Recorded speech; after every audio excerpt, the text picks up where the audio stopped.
Assalomu alaykum YouTube kuzatuvchilarimiz va Usta Ravshan kanali obunachilari. Mana nasib bo'lsa yana bir yangi fayzli xonadonga keldik. Ishga xudo xolasa ko'cha tomonlarimiz shtukaturka bo'ladi.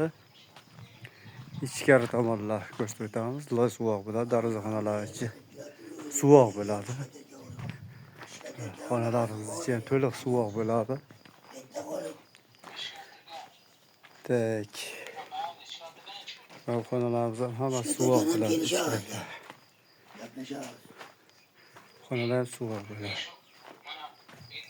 Ichini ko'rsatib o'tamiz. Xonalar 11 ga 3,5 metr.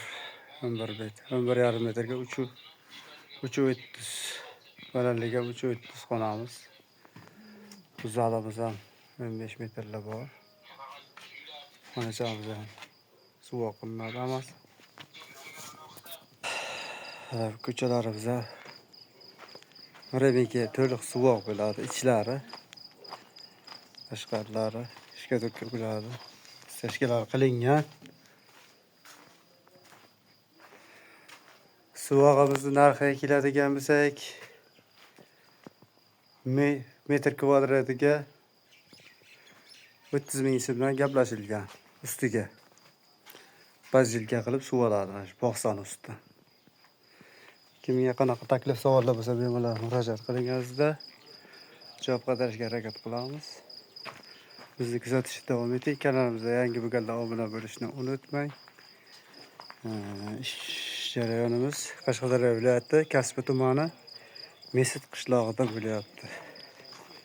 Hozir suvoq chakalarimizni ko'rsatib o'tamiz. Mana somondan ikkita mayda qilib o'tkazilgan.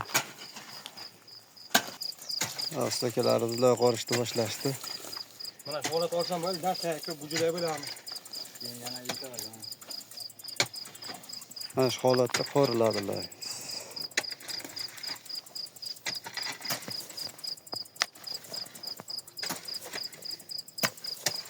Somon tashlab qorib.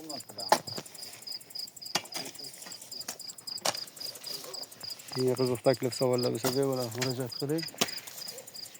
Sog' salomat bo'ling. Bizni kuzatishda davom eting.